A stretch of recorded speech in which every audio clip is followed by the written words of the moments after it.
Nabi Sulaiman alaihi salam tugasnya sama seperti nabi-nabi yang lainnya, yaitu mengajak kaum-kaumnya supaya menyembah Allah, dan meninggalkan menyembah selain Allah.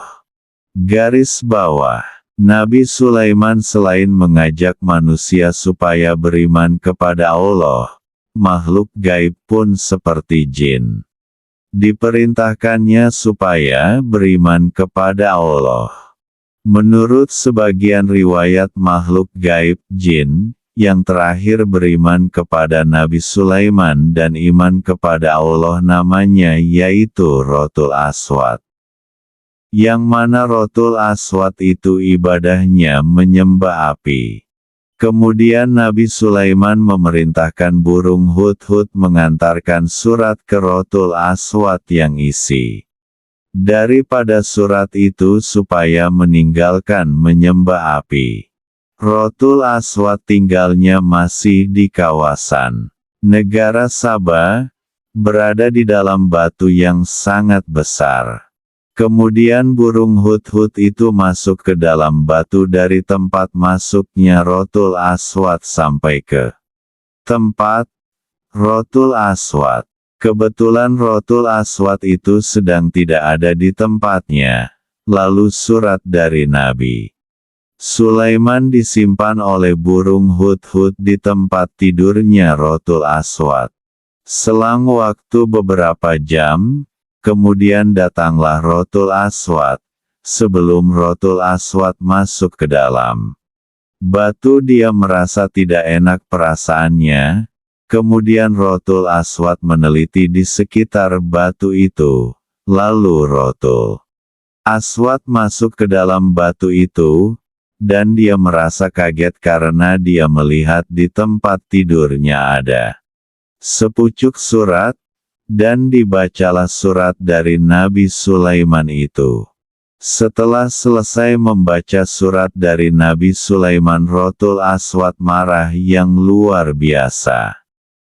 Menurut sebagian riwayat, di saat Rotul Aswad marah, semua jin pada lari menjauh dari tempatnya Rotul Aswad, karena saking ketakutan. Kemudian Rotul Aswad keluar dari rumahnya sambil membawa golok menentang Nabi Sulaiman, karena dia, Rotul Aswad, tidak ingin takluk kepada Nabi Sulaiman dan tidak akan meninggalkan api sebagai sembahannya. Sebelum Rotul Aswad sampai ke tempat Nabi Sulaiman, para malaikat langsung mengamankannya dengan meringkus Rotul Aswad dengan rantai dari neraka. Akhirnya jin yang punya nama Rotul Aswad itu takluk kepada Nabi Sulaiman alaihi salam dan beriman kepada Nabi Sulaiman dan kepada Allah Subhanahu wa Ta'ala. Diriwayatkan bahwa Rotul Aswad itu adalah jin yang paling kuat tenaganya dan paling ditakuti oleh semua makhluk sebangsanya. Setelah Rotul Aswad takluk dan beriman kepada Nabi Sulaiman dan kepada Allah, Nabi Sulaiman menugaskan memompa air dari kaki gunung ke kolam yang ada di puncak gunung, yang mana biasanya memompa air itu sehari semalam oleh 40 jin, tapi oleh Rotul Aswad cukup dia sendiri saking kuat tenaganya Rotul Aswad. Ratu Bilqis adalah salah satu istri Nabi Sulaiman yang paling manja dan banyak kemauannya yang aneh-aneh. Tapi Ratu Bilqis itu adalah istri yang paling dipercaya oleh Nabi Sulaiman.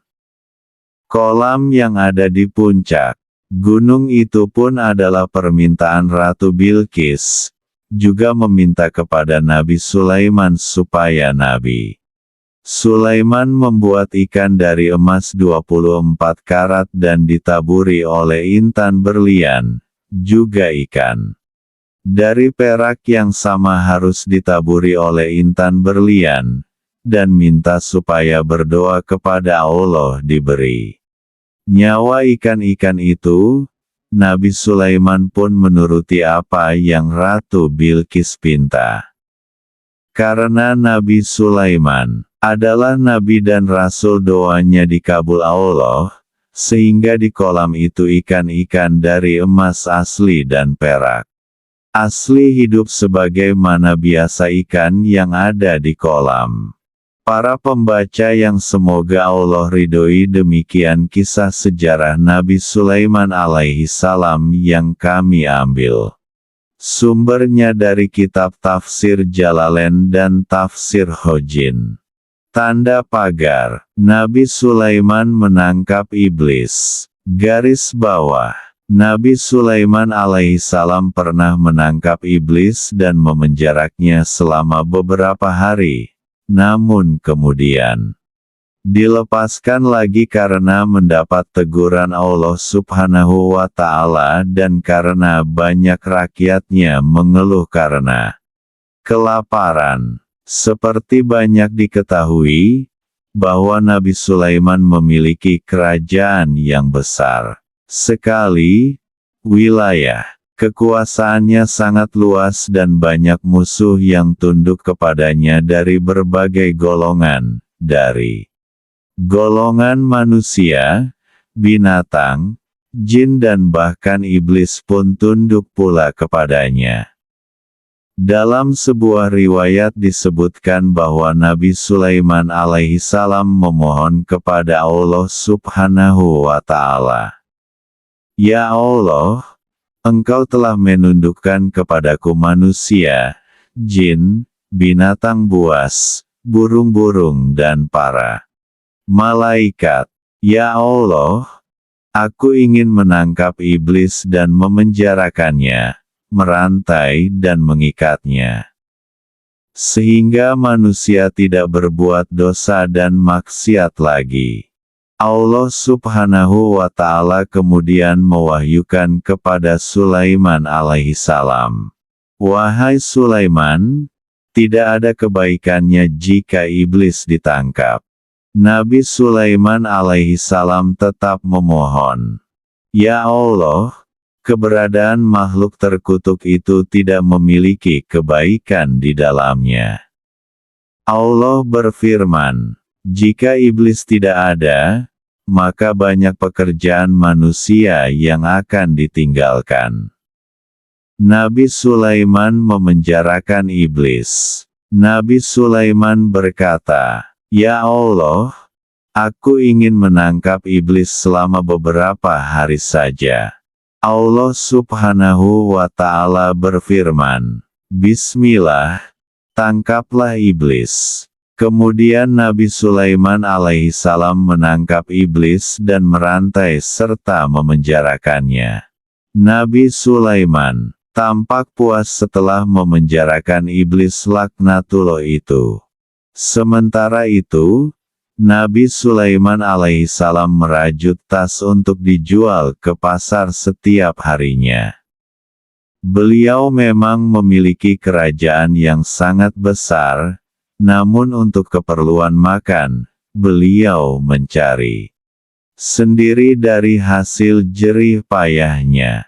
Suatu hari, beliau pergi ke pasar untuk menjual tas hasil rajutannya, karena dari hasil penjualan tas itu bisa dibelikan gandum untuk dibuat roti sebagai makanan hari itu juga.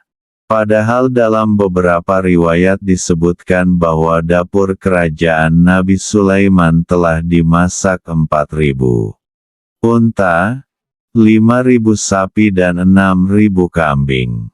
Meski demikian, Nabi Sulaiman alaihi salam tetap menjual tas dan menjualnya ke pasar untuk mencari makan. Keesokan harinya, Nabi Sulaiman alaihi salam mengutus anak buahnya untuk menjual tasnya ke pasar, namun mereka melihat pasar itu tutup dan tak ada yang berdagang sama sekali. Akhirnya mereka kembali pulang dengan tangan hampa sekaligus mengabarkan hal ini kepada Nabi Sulaiman. Nabi Sulaiman bertanya, "Apa yang terjadi?" Mereka menjawab, "Kami tidak tahu." Pada hari berikutnya sama saja, anak buahnya membawa kabar bahwa pasar telah tutup dan semua orang pergi ke makam, sibuk menangis dan meratap. Semua orang siap-siap melakukan perjalanan ke akhirat. Iblis dilepaskan. Nabi Sulaiman alaihissalam bertanya kepada Allah subhanahu wa ta'ala, "Ya Allah, apa sebenarnya yang telah terjadi? Mengapa orang-orang tidak bekerja mencari makan?" Allah subhanahu wa ta'ala mewahyukan kepada Nabi Sulaiman alaihissalam, "Wahai Sulaiman, engkau telah menangkap iblis itu, sehingga akibatnya manusia tidak ada gairah lagi untuk mencari nafkah. Bukankah sebelumnya telah aku katakan kepadamu bahwa menangkap iblis itu tidak mendatangkan kebaikan?" Mendengar wahyu Allah subhanahu wa ta'ala tersebut, Nabi Sulaiman alaihissalam segera membebaskan iblis. Keesokan harinya, orang-orang sudah terlihat seperti biasanya lagi, pergi ke pasar dan mencari nafkah. Mereka sibuk bekerja dan mencari nafkah. Jadi, jika iblis tidak ada, pekerjaan manusia akan kacau balau.